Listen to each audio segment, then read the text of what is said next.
अरे भाई ये जितने हैं सब चोर हैं, इनकी छुट्टी। तो वहाँ तो लगातार चोरी हो रही है, कोई आज से पहली बार चोरी हो रही है। तो गई तो आई यहाँ तलाशी गई जौन है जी। यहीं से अपन जौन पाई जौन पैसे रुपए 10-5 लाख रुपए जौन हा वो लेके चले। दोस्तों नमस्कार। अयोध्या में भगवान राम लला के मंदिर में चढ़ावे की चोरी का मामला अब हाथ से निकल गया है। मंदिर प्रशासन अब उसको समेटने में लगा है, लेकिन अब वो समेट नहीं पा रहा है।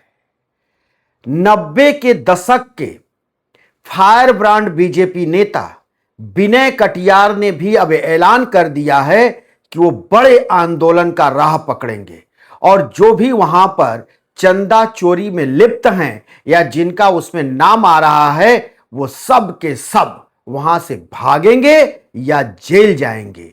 आप जरा विनय कटियार को सुनिए। अरे भाई ये जितने हैं सब चोर हैं, इनकी छुट्टी करो। तो छुट्टी कौन करेगा? विनय कटियार कर देंगे कल इसी समय, बल्कि इसके पहले छुट्टी हो जाएंगे। किस प्रकार की छुट्टी करेंगे? अब वो देखना आप, रमेश जी वहीं आना जहां बना है वहां। अच्छा, आप कल राम मंदिर जाएंगे? हम पक्का जाएंगे। अब एक वहां एक पगला आ गया है, वो उसका क्या नाम है? नहीं वो तो एक ही है, वो गोपाल जी। उसको किसने भेजा? मैं बहुत दिनों बाद कभी एक दिन अभी गया था। उनका भी नाम घोटाले में सामने आया है। उनका भी नाम घोटाले में सामने आया है। उनका नाम आप बता रहे हैं। हाँ वो जितने हैं ना, ये सब यहां से भागेंगे। कल ही भगा देंगे, कल से लेकर परसों तक या तो भाग जाएंगे या तो जेल के अंदर जाएंगे।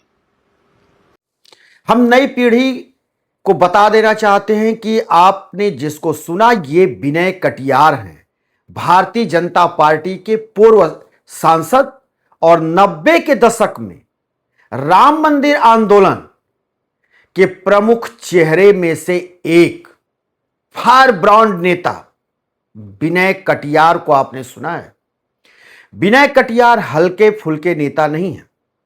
यह बात अलग है कि विनय कटियार को इस समय हाशिए से अलग रखा गया है जब से प्रधानमंत्री नरेंद्र मोदी का वर्चस्व पार्टी में हुआ है। विनय कटियार कद्दावर नेता हैं, कद्दावर नेता रहे भी हैं। इतना ही नहीं, कल्याण सिंह के साथ ये जेल भी गए थे। वही कल्याण सिंह जो उत्तर प्रदेश के पूर्व मुख्यमंत्री रह चुके। राम मंदिर आंदोलन और मस्जिद ढाने के प्रणेता और खुद को उसमें यह कह देने वाले कोर्ट में कल्याण सिंह कि हां मैं ही दोषी हूं, मुझे चाहे जो सजा दी जाए। उनके ये परम मित्र विनय कटियार अब ऐलान कर रहे हैं कि वहां कोई नहीं बचने पाएगा, ये सभी चोर हैं, सभी चुट्टे हैं और इन चुट्टों को वहां से भगाया जाएगा। कौन कौन? चाहे वो गोपाल हो, लौकुश हो, टिन्नू हो या उनको संरक्षण देने वाले उनके आका हो, सबको भगाया जाएगा। अभी एक दिन पहले जो वहां के नोट गिनने में जो वहां का काम कर रहा था कर्मचारी लौकुश, उसके घर से 10 लाख रुपए बरामद हुए और वो भी गोबर के ढेर से। सुनिए उसके पिता क्या कह रहे हैं। जी, क्या मामला है? मामला ये है कि वहाँ नौकरी करते थे 4-5 महीने से जी और वहाँ पर वहाँ कुछ चोरी लुका का वो गई तो आई यहाँ तलाशी गई जौन है जी यहीं से अपन जौन पाई जौन पैसे रुपए 10-5 लाख रुपए जौन हा वो लेके चले गए। जी। हाँ पैसा कहाँ से बरामद हुआ? अंदर है अच्छा, घर के अंदर से। फोटो खींच। अब क्या कहना चाहते हैं? हम कहना क्या चाहते हैं, अब जो होना रहा जो हो गया। जी। हाँ। मात्र 5 महीने पहले ये लौकुश जिसके पिता को आपने सुना, ये वहां पर नोट गिनने वाले जो वहां पे कार्यकर्ता हैं उन्हीं में इसकी भर्ती की गई। ये भी नोट वहां गिनता था। लेकिन 18 से 20 हजार तनख्वाह पाने वाला लोकुस ये 10 लाख रुपए इकट्ठे कहां से पा गया और घर ले जाकर के गोबर में छिपाया था, वहां रेड पड़ी और वहां से ये पैसे बरामद हुए। तो क्या रामलला का जो मंदिर है वो बेरोजगारी दूर करने के साथ साथ लखपति, करोड़पति, अरबपति भी बना रहा है? चंपत राय मुंह बंद किए हुए हैं, जो वहां के ट्रस्टी के मुख्य सचिव हैं, वो जुबान बंद रखे हुए हैं। खबर है कि उनकी तबीयत भी खराब हो गई है। लेकिन वहीं प्रधानमंत्री के चहेते पूर्व ब्यूरोक्रेट्स रहे नृपेंद्र मिश्र, उनका भी क्या बताया जाए। वो भी बयानबाज निकले, बयान से पलटने वाले। एक बार जब उनसे पत्रकारों ने पूछा अयोध्या पहुंचने पर, तो उन्होंने कहा नहीं, मुझे और किसी बारे में कोई जानकारी नहीं है। हम तो निर्माण कार्य देखते हैं, हम तो निर्माण कार्य के लिए यहां पर आए हैं, वही विभाग देखने आए हैं। लेकिन नृपेंद्र मिश्रा फिर पलटे और दूसरे दिन उन्होंने कहा कि इस मामले की गहनता से जांच हो रही है और उत्तर प्रदेश की सरकार ने एसआईटी गठित कर दिया है। एसआईटी तो देश में तमाम मामलों में गठित होती है। उत्तर प्रदेश में ही अगर हम देखें तो सैकड़ों मामले में एसआईटी गठित हो चुकी है, होती रहती है। ये एक नियमित घोषणा होता है। लेकिन एसआईटी के क्या रिपोर्ट्स आते हैं, उस रिपोर्ट्स पर कौन सी कार्रवाई होती है, ये कभी नहीं दिखाई दिया, कभी देखने सुनने को नहीं मिला। और एसआईटी के जो जांच रिपोर्ट आई, उस पर कार्रवाई क्या हुई, कितने मामले में हुई, ये इसका भी लेखा जोखा ना के बराबर है। अब हम आते हैं रामलला का जो ये मंदिर बना, वहां दर्शनार्थियों का रेला लगता है। करोड़ों रुपए प्रतिदिन चढ़ावे में आते हैं।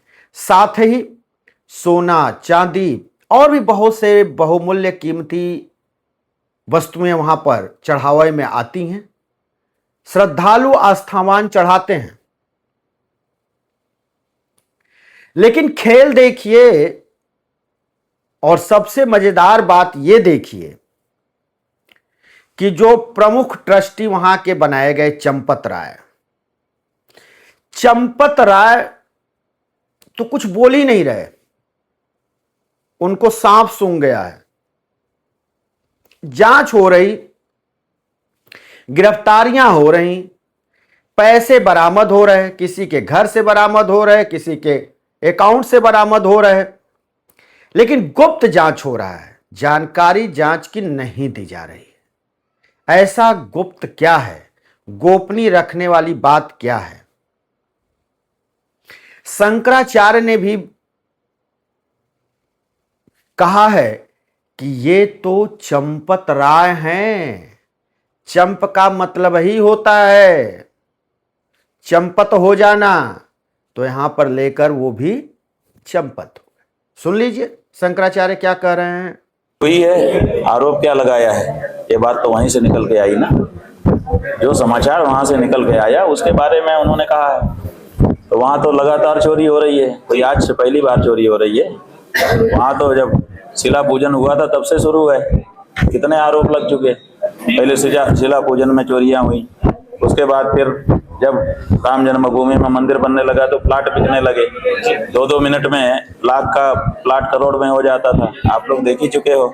और अब अभी भी ये वाली चोरी, तो वहां तो पहले से। तो जांच के लिए क्या करना, किसके द्वारा जांच कराना चाहते हैं, आपकी क्या मांग है? जब वहां चंपत राय बैठे हैं, चंपत का मतलब जानते हो? चंप धातु है जिससे चंपत शब्द बना है संस्कृत भाषा में। चंप का मतलब ही होता है कि लेके भाग जाना। चंपत हो गए मतलब लेके भाग गए। तो लेके भाग जाने के अर्थ में चंपत धातु है। जब वहां पहले ही चंपत राय को बैठा दिए तो आपको समझ जाना चाहिए कि क्या होने।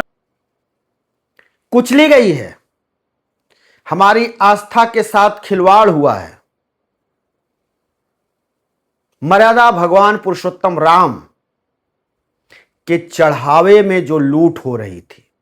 अब ये लूट का मामला है कि क्या ये लूट कुछ महीने से हो रही थी, कुछ दिनों से हो रही थी, या वर्षों से हो रही है। शंकराचार्य ने तो कहा कि जब से नींव पड़ा है तभी से लूट जारी है। जमीनों के दाम घंटे घंटे पर बढ़ते रहे और लूट होती रही। अब तो चढ़ावे में भी लूट हो रहा है भगवान राम के। हैरानी देखिए कि ये जो अभी पकड़े जा रहे हैं ये छोटी मछली हैं, छोटे लोग हैं। बड़े कब पकड़े जाएंगे? क्या बड़ों के ऊपर एसआईटी भी चुप्पी साध लेगी, या फिर रिपोर्ट की जांच, जो रिपोर्ट जांच की देनी है उससे पुलिस हट जाएगी? क्योंकि इसमें बड़े बड़े चेहरे आएंगे। नाम देखिए क्या क्या है, नाम भी बड़े महान हैं, सबसे ऊपर से आते हैं। चंपत राय के बारे में तो शंकराचार्य स्वामी अविमुक्तेश्वरानंद कह चुके हैं कि चंपत का अर्थ ही होता है लेकर के चंपत हो जाना, भाग जाना। नृपेंद्र कहा जाता है राजा को, राजा का पर्यायवाची। अब आते हैं, पकड़े गए कौन? लवकुश। लवकुश कौन? भगवान राम के पुत्र का नाम है लवकुश। तो लवकुश ही उसमें जो है चोर निकल गया। उसके बाद गोपाल। गोपाल जी कौन? भगवान कृष्ण का एक नाम गोपाल है। निश्चित तौर पर उसके माता पिता ने गोपाल नाम रखा होगा भगवान कृष्ण को ध्यान में रख करके। टिन्नू यादव बड़ा फेमस हुआ है, और टिन्नू यादव के बारे में कहा जा रहा है कि वो तो चंपत राय का ड्राइवर था, और वो ड्राइवर जब से मंदिर बना उसके बाद से वो अरबपति हो गया। उसके होटल हो गए, उसकी बिल्डिंग तन गई, और उसकी बिल्डिंग में लिफ्ट लग गया। करोड़ों की प्रॉपर्टी खरीद लिया एक ड्राइवर। अब समझ लीजिए अगर कि देश के बेरोजगार युवाओं को तो बारी बारी से चंपत राय अपने ड्राइवर भी रखते रहेंगे 2-2 महीने के लिए, तब भी बहुत सारे युवाओं का भविष्य बन जाएगा, कायाकल्प हो जाएगा। 2-2 महीने में तो वो करोड़ों करोड़ों कमा लेंगे, तो वो बेचारे अपना जीवन जी लेंगे। तो भगवान राम के मंदिर में लूट का खेल, और बड़े बड़े चुप। दलील दी जाती है कि अरे इसमें सरकार का क्या लेना देना, ये तो ट्रस्ट का मामला है, ट्रस्ट जाने। तो जब ट्रस्ट का मामला है तो सरकार से क्या लेना देना? एसआईटी गठित क्यों?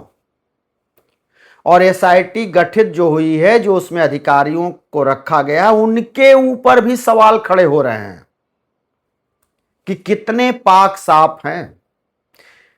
उसमें एक तो वही व्यक्ति है जो अयोध्या में जो कुंभ के दौरान भगदड़ हुआ था, उसमें कई लोग मारे गए थे। उसके पहले जो अनाउंस करते हुए वहां दिखाई दिया था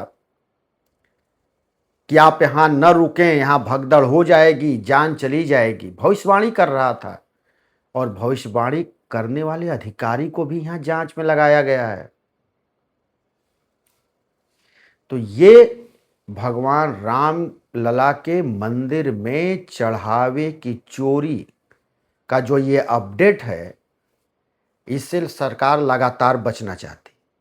सरकार इससे पल्ला झाड़ रही है। सरकार चाहती है कि इसका आरोप मेरे ऊपर न आए, लेकिन विपक्ष भी घेरते हुए नजर आ रही है। विपक्ष घेरने से नहीं पीछे हट रहा है, विपक्ष लगातार हमलावर है। तो ये अब एसआईटी के जांच के बाद ये पता चलेगा कि एसआईटी जांच में किन किन को दोषी पाया गया है। लेकिन एसआईटी जांच अगर अन्य जांचों के तरह से हुआ तो ये मान लीजिए कि एसआईटी जांच का रिपोर्ट 1-2 नहीं बरसों लग जाएंगे और वो नहीं आने वाला है।